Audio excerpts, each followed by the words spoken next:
Assalamualaikum second year bio students. I hope all of you are doing perfectly fine.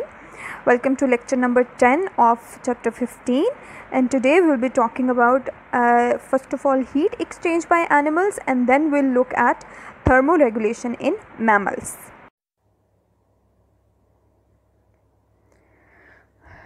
So let's start off by first talking about heat exchange between animals and environment. Animals जो different classes से belong करते हैं वो अपने environment के साथ heat को exchange करने के लिए डिफरेंट अप्रोचेस को ले सकते हैं. वो अप्रोचेस स्ट्रक्चरल हो सकती हैं, फिजियोलॉजिकल हो सकती हैं या बिहेवियरल हो सकती हैं. सबसे पहले हम स्ट्रक्चरल को देखते हैं. स्ट्रक्चरल अडेप्टेशंस ऐसी होंगी जिसमें एनिमल्स ने अपनी बॉडी के अंदर कोई ऐसा ऑर्गन या कोई ऐसा स्ट्रक्चर इस काम के लिए मुख्तस कर दिया होगा कि वो हीट एक्सचेंज करे. सो उसमें एग्जांपल्स हमारे पास क्या आती हैं? फैट्स की लेयर. कुछ एनिमल्स के अंदर फैट्स की लेयर होती है जो इंसुलेशन का काम करती है या हीट को ट्रैप करने का काम करती है. फिर उसके बाद पिलेज का काम भी सिमिलर है. पिलेज हम कहते हैं मैमल्स के ऊपर जो एक थिक लेयर ऑफ हेयर होती है जिसको फर भी कहा जाता है, उसको पिलेज कहते हैं. इसका काम भी इंसुलेशन का है. उसी तरह से स्वेट ग्लैंड्स के बारे में हम पढ़ चुके हैं. ये इनका काम भी थर्मोरेगुलेशन में आ जाता है, हीट एक्सचेंज में आ जाता है. और थर्ड वन, कुछ एनिमल्स में लंग्स के अंदर ऐसी मॉडिफिकेशन होती है कि वो हीट को एक्सचेंज कर सकते हैं एनवायरनमेंट के साथ, such as we see the process of panting happening in dog. उसके बाद हमारे पास आती हैं बिहेवियरल अडेप्टेशंस, जिसका मतलब है ये वो एनिमल्स होंगे जो कोई ऐसा एक्शन परफॉर्म करेंगे या ऐसा बिहेवियर कर लेंगे, रख लेंगे अपने बॉडी के अंदर जिसके ज़रिए से वो हीट एक्सचेंज कर सकें. उसके अंदर एक एग्जांपल है कि कुछ एनिमल्स ऐसे होते हैं जो हीट को ट्रैप करने के लिए या बचाने के लिए ज़मीन के अंदर गड्ढे खोद के उनके अंदर जाकर रहते हैं, such as ground squirrels which move to burrows. Burrows छोटे छोटे पिट्स को कहते हैं जो वो ज़मीन के अंदर खोदते हैं.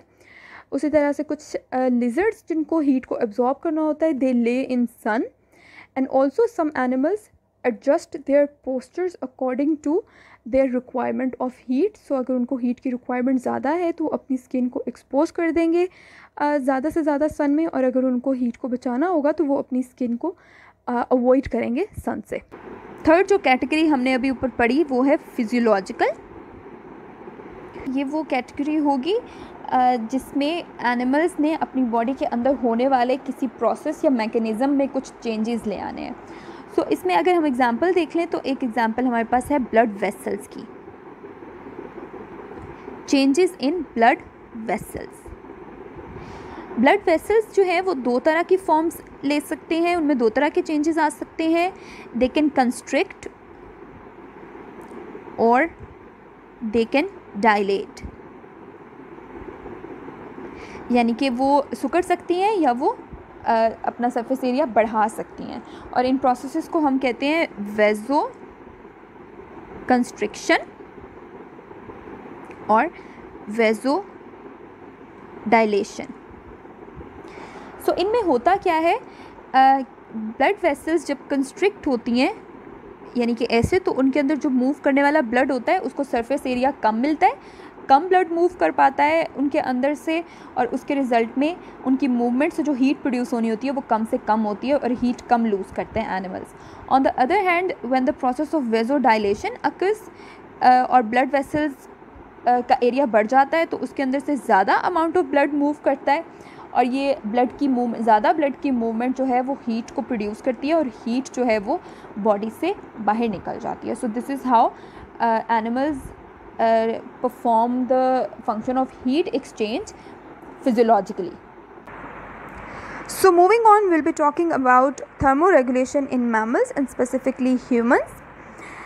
In case of mammals, we've previously established that they are endotherms, or in common language we call them warm-blooded animals, जिसका मतलब ये है कि इनकी बॉडी का जो टेम्परेचर है, जो बॉडी हीट है, वो उसको खुद से जनरेट करते हैं, इनकी बॉडी के अंदर से जनरेट होती है. And this body temperature in case of mammals will be in a narrow specific range, जो कि होती है 36 to 38 degrees, and in case of humans we know it is 37 degrees. Now the question here arises, why endotherms? Endotherms ही क्यों mammals कहलाए जा रहे हैं और मैमल्स ने ये कैरेक्टर क्यों अडेप्ट किया है? What is the benefit of this character that mammals are getting? इसका फ़ायदा मैमल्स को ये होता है कि कॉन्टीन्यूसली एनर्जी प्रोड्यूस होने की वजह से उनकी बॉडी के डिफरेंट फंक्शंस जो हैं वो स्मूथली चलते रहते हैं continuously throughout the day. So उनके जो डिफरेंट मेटाबॉलिक रिएक्शंस, बॉडी के डिफरेंट ऑर्गन्स का फंक्शन है, वो without any interruption throughout any season, any external condition, वो स्मूथली रन होता रहता है क्योंकि वो अपनी जो बॉडी हीट है उसको ख़ुद जनरेट कर रहे हैं. जब तक कि उनके इंटरनल थर्मो रेगुलेशन प्रोसेस में कोई इंटरप्शन नहीं आएगा, उसके अंदर कोई डिसऑर्डर, कोई अपसेट नहीं आएगा, तब तक उनकी बॉडी इतना टेम्परेचर प्रोड्यूस करती रहेगी और ये वाला टेम्परेचर उनकी बॉडी में मेंटेन रहेगा, which in turn means that their functions will carry on smoothly and they will be able to function very well as compare to other animals जिनको मे बी एनवायरनमेंट की वजह से different hazards को face करना पड़े. सो ये तो हो गया फ़ायदा एंडोथर्मी का. और इसी वजह से एक और फ़ायदा जो इसका ये हमें नज़र आता है वो ये होता है कि इस रीज़न की वजह से कि मैमल्स की बॉडीज़ एक्टिव रहती हैं और प्रॉपर्ली फंक्शन करती रहती हैं, mammals are able to adapt well. So mammals के अंदर एंडोथर्मी का फ़ायदा क्या है वो हमें पता चल गया. अब ये हीट जो कि वो उनकी बॉडी जनरेट कर रही है वो आती कहाँ से है? हमने कहा था कि डिफरेंट मेटाबॉलिक रिएक्शंस हैं जो ये हीट को प्रोड्यूस करते हैं.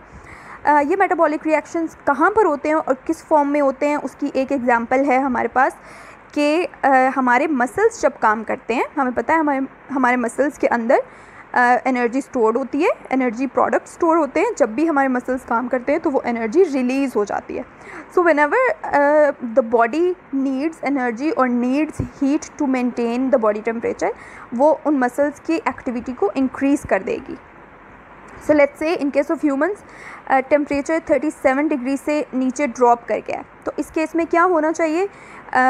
बॉडी को हीट को जनरेट करना है, बनाना है फ़ौरन से. तो बॉडी क्या करती है? मसल्स की एक्टिविटी को इंक्रीज़ कर देती है, मसल की कॉन्ट्रैक्शन को इंक्रीज़ कर देती है, जिसको हम दूसरे नाम में शिवरिंग का नाम देते हैं. हमें ये फिज़िकली नज़र आती है कि हमारी बॉडी मसल्स जो हैं वो रिगरसली मूव करना शुरू कर देते हैं, तेज़ी से मूव करना शुरू कर देते हैं. और उसके रिज़ल्ट में क्या होता है? आफ्टर सम टाइम जो बॉडी का टेम्परेचर होता है वो बैलेंस आउट हो जाता है. This process is called shivering thermogenesis.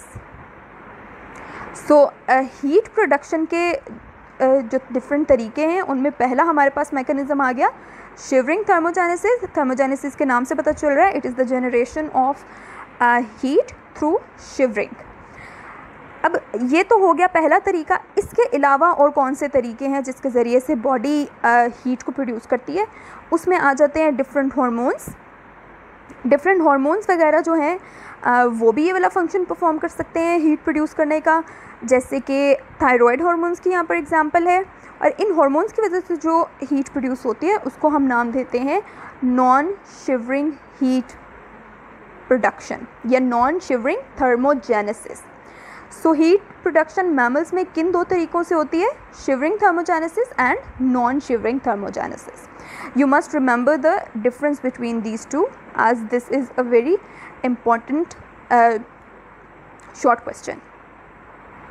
इसके अलावा कुछ मैमल्स ऐसे होते हैं जिन्होंने और भी कुछ तरीके अपनाए हुए होते हैं एनर्जी को या हीट को प्रोड्यूस करने का. उसमें से एक तरीका है production of brown fat.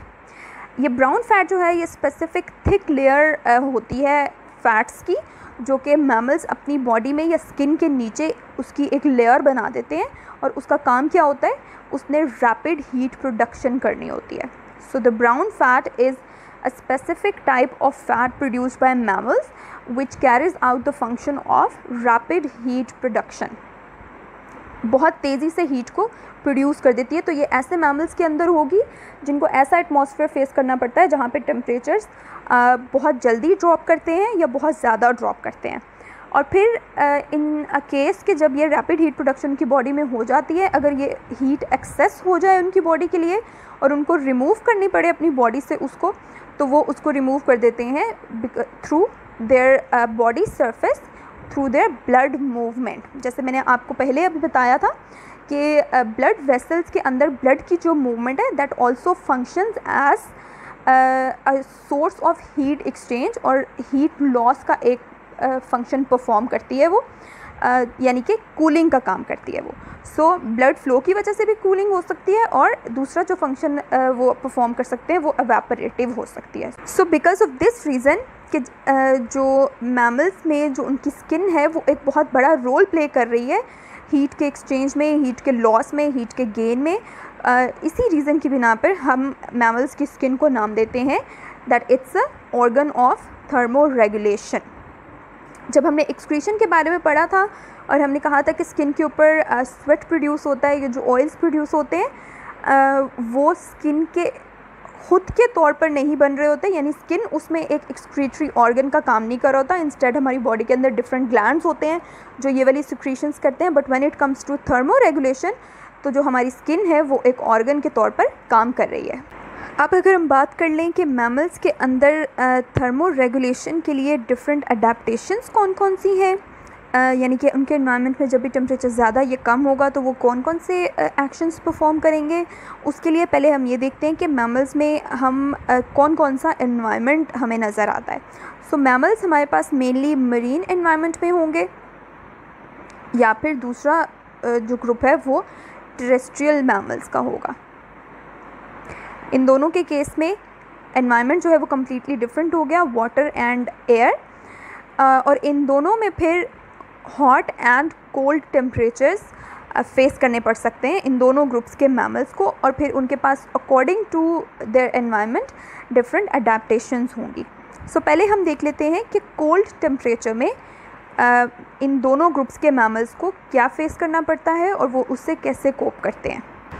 So cold temperature में सर्वाइव करने के लिए मैमल्स के पास डिफरेंट मैकेनिज़म्स, डिफरेंट अडेप्टेशंस हैं। उनमें से एक है through their blood vessels. Blood vessels के कंस्ट्रिक्शन और डायलेशन की वजह से वो अपने आप का बॉडी टेम्परेचर को मेंटेन रखते हैं, जिसके बारे में हमने अभी पढ़ लिया डिटेल में।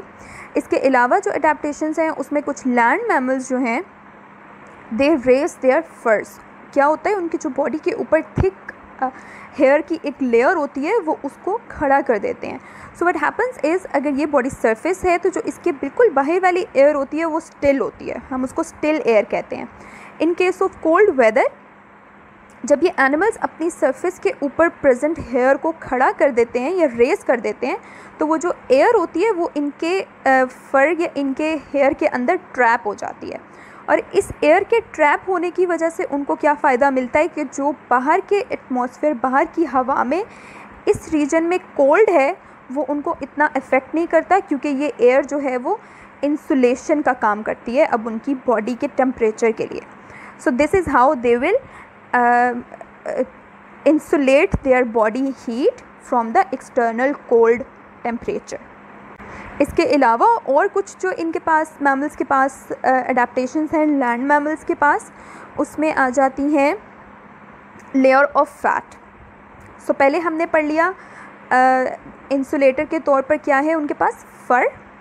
First adaptation of land animals is their fur and second adaptation is their layer of fat underneath their skin. Skin के नीचे जो फैट की लेयर है, so this is their skin, they will have a thick layer of fat just beneath it which will once again act as insulator. ये तो बात हो गई लैंड मैमल्स की। अब मरीन मैमल्स के केस में एनवायरनमेंट डिफरेंट आ गया है। उनका जो एनवायरनमेंट है वो वाटर है, और उस केस में जो कोल्ड है वो उनको बहुत ज़्यादा फेस करना पड़ता है। तो इनके पास क्या अडेप्टेशन होती है, जो उनके पास फैट की लेयर होती है वो बहुत थिक होती है, such as whales and seals. इनके केस में जो उनकी स्किन के नीचे एक फ़ैट की लेयर हमने जैसे ऊपर पढ़ा जो होगी वो काफ़ी थिक होगी, जिसको हम कहते हैं blubber. So if we define blubber, we will define it as marine mammals have a thick layer of fat underneath their skin which performs the function of insulation in cold temperature. This layer is called blubber. This is how you will define blubber. On the other hand in case of warm temperature, अब in mammals के पास कौन सी adaptation है, उसमें हमारे पास पहले आ जाते हैं marine mammals. Marine mammals के पास अडेप्टेशन है कि उनकी स्किन के नीचे ब्लड का जो फ़्लो है वो उनकी बॉडी हीट को रिमूव करता रहता है, बाहर निकालता रहता है। So they are removing their excess heat through the blood vessels present beneath their skin. और ये जो ब्लड वेसल्स होती हैं इनकी स्किन के नीचे, इनका बहुत लार्ज नंबर होता है, so that they can remove as much heat as possible. On the other hand जो टेरेस्ट्रियल मैमल्स हैं उनके पास अडेप्टेशन है अपनी बॉडी हीट को लूज़ करने के लिए एवेपोरेटिव कूलिंग। सो उनकी बॉडी के अंदर से हीट एवेपोरेट होती रहेगी, बाहर निकलती रहेगी। और ये किस फॉर्म में होती है, हमें ह्यूमंस के केस में स्वेट की फॉर्म में नज़र आती है, which is produced with the help of sweat glands. और इसका पर्पस होता है बॉडी की हीट को बाहर निकाल कर बॉडी को कूल डाउन करना। और कुछ मैमल्स के केस में सच एज डॉग्स वगैरह में पैंटिंग का प्रोसेस भी किया जाता है। पैंटिंग के बारे में आपको मैंने पहले भी बता दिया। This is a process through which mammals such as dogs carry out the function of evaporative cooling, specifically कहाँ पर, in their respiratory tract. So you will define panting as the evaporative cooling mechanism in the respiratory tract of dogs is called panting।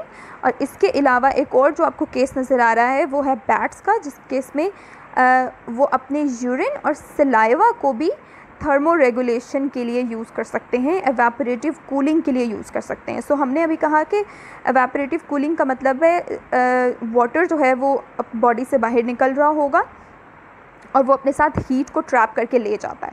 So bats ने उसकी different forms को भी इस्तेमाल कर लिया है, जिसमें सलाइवा है और यूरिन है। एट द एंड मैंने आपको यहाँ पे कुछ शॉर्ट क्वेश्चंस दिए हैं। These are a little bit conceptual, so I suggest that you go through your lecture very carefully and then attempt to answer them. Good luck with your learning and I will see you in the next lecture inshallah. Allah Hafiz.